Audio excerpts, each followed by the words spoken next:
ఒకటి మాత్రం వాస్తవమని, సాధారణ ఎన్నికలు వచ్చినప్పుడు రేవంత్ రెడ్డిని ప్రజలే బండరాళ్లు కట్టి మూసీలో వేస్తారని తెలిపారు. 2 ఏళ్లలో కేసీఆర్ గురించి ఒక్క మాటైనా మాట్లాడారా అని ప్రశ్నించారు. మరి నువ్వు ఎందుకు బూతులు మాట్లాడుతున్నావని అన్నారు. నీ బూతులకు నీ ఎదురుగా ఉన్న సర్పంచులే నిన్ను తిడుతున్నారని, ఎవరైనా సావు కోరుకుంటారా అని అంటున్నారని చెప్పారు. బీఆర్ఎస్ ప్రభుత్వం వచ్చిన తరువాత తప్పకుండా తోలు వలుస్తామని హెచ్చరించారు. నీ తోలు ఒలవడానికి నీ శరీరం ముట్టుకునే పరిస్థితుల్లో లేదని, అంత గలీజ్ అంటూ తీవ్ర పదజాలంతో మండిపడ్డారు కేసీఆర్. ప్రజల్లోకి వెళితే నువ్వు ఎందుకు వణుకుతున్నావు అంటూ ప్రశ్నించారు. కానీ వాళ్ళు ఏం మాట్లాడతాడు? ముఖ్యమంత్రి నీవు గల్లీ స్థాయి నాయకుడు అనేది మళ్ళీ ఒకసారి రుజువు చేసుకున్నావు. నిజమే, మాకు రాదా భాష? వాడంతా గొట్టంగాడు, కేసీఆర్ కాలి గోటి సరిపోడు అనొచ్చు. మేము కూడా మేము అనడం లేదు.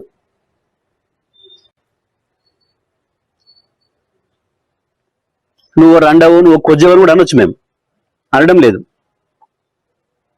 మాకు విజ్ఞత ఉంది. నీకు కేవలం అది ఒక్క భాష వచ్చు కావచ్చు, మాకు అన్ని భాషలు వచ్చు, అన్ని పద్ధతుల్లో మాట్లాడవచ్చు. విజ్ఞతతో మాట్లాడవచ్చు. ఒకవేళ నువ్వు దాంట్లోనే పోటీ పెట్టుకున్నావు కూడా అది కూడా మాట్లాడవచ్చు.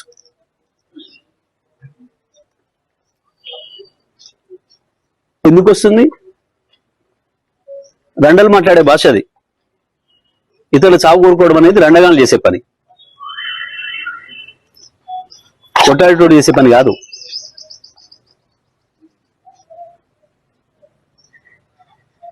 ఒకటి దంతుంటే ఇంకోడు కింద పడి బొర్రెటోడు మాట్లాడే మాటలు అవి, శాపనార్థాలు పెట్టే మాటలు. ఎప్పుడు నీ పెరనని ముట్టుకోలేదే కేసీఆర్.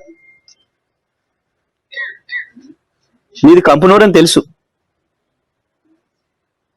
నీది మురికాలో కంటే అధ్వానమైన నోరని సంగతి కూడా తెలుసు.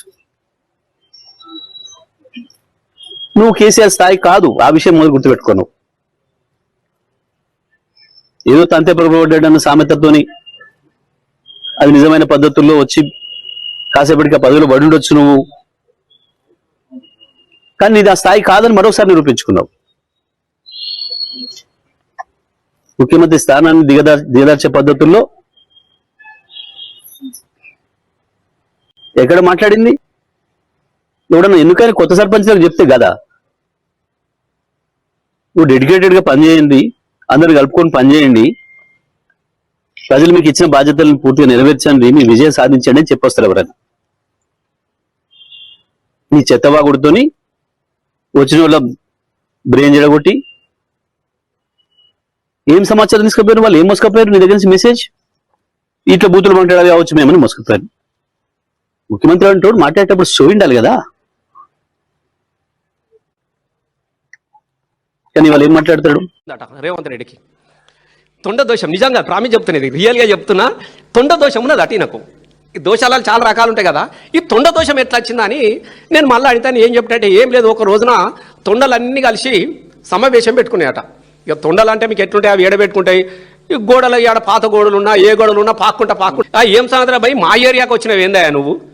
మా ఏరియాకి వచ్చినవి ఏంది? మా పేరుకు మాత్రమే నేనుంటా కానీ మొత్తం మీ పేరు చెప్పుకొని బతుకుతా ముఖ్యమంత్రి గారు.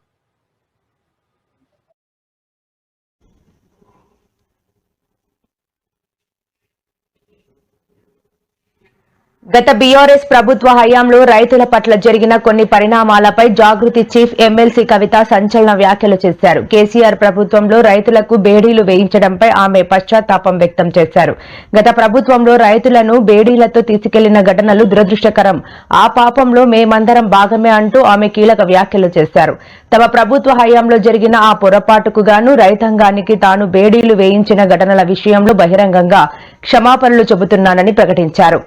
ఈ కార్యక్రమాలపై అటు అధికార కాంగ్రెస్, ఇటు ప్రతిపక్ష పార్టీల నుంచి ఎలాంటి స్పందన వస్తుందో వేచి చూడాలి. వాస్తవం, ప్రజలకు అన్యాయం జరిగిన మాట వాస్తవం. నిన్న ఓపెన్ గా నేను చెప్పిన, మీకు రైతులకు బేడీ లేచింది బీఆర్ఎస్ ప్రభుత్వం అనే విషయం నాకు తెలియదు, నన్ను క్షమించండి అని కూడా ఓపెన్ గా చెప్పిన. ఎందుకంటే చేసిన తప్పు, అందులో నా పాత్ర ఉన్నా లేకున్నా నేను ఆనాడు ఆ పార్టీలో ఉన్నా కాబట్టి ఆ పాపంలో నాకు కూడా భాగం ఉంది.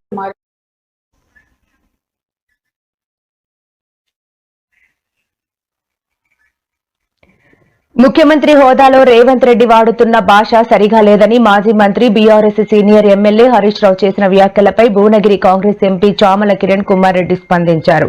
ఈ మేరకు ఆయన ఓ వీడియోను విడుదల చేశారు. రాజకీయాల్లో తిట్ల పురాణానికి ఆద్యుడు కేసీఆరేనని ఆయన పేర్కొన్నారు.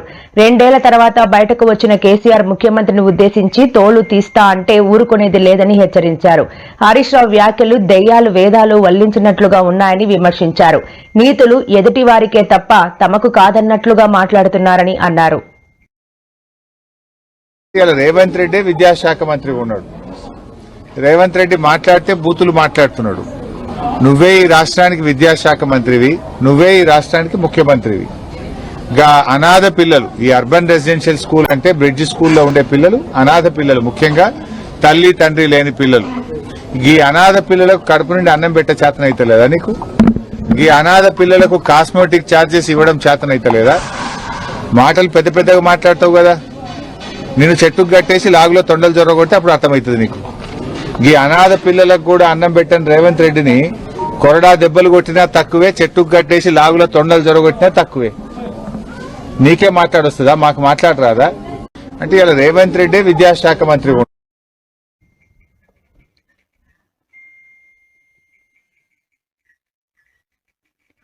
రేవంత్ రెడ్డి మాట్లాడిన మా భాష సరైనది కాదు. ఇలాంటి మాటలు చివరకు ఆయన్నే నష్టపరుస్తాయని బండి సంజయ్ సూచించారు. హిందూ ధర్మం ప్రతి వ్యక్తి సుఖ సంతోషాలతో ఉండాలని కోరుకుంటుందని తెలిపారు. కేసీఆర్ కుమారుడు కేటీఆర్ అహంకారంతో మాట్లాడుతున్నారు. కేసీఆర్ కుటుంబమే తెలంగాణకు పెద్ద శని. డబుల్ ఇంజన్ సర్కారుతోనే రాష్ట్ర అభివృద్ధి సాధ్యమని స్పష్టం చేశారు. కాళేశ్వరం ప్రాజెక్టు స్కామ్ నుంచి ప్రజల దృష్టి మళ్లించేందుకు కేసీఆర్ ఇప్పుడు కృష్ణా జలాల విషయాన్ని తెరపైకి తీసుకువస్తున్నారని ఆయన ఆరోపించారు.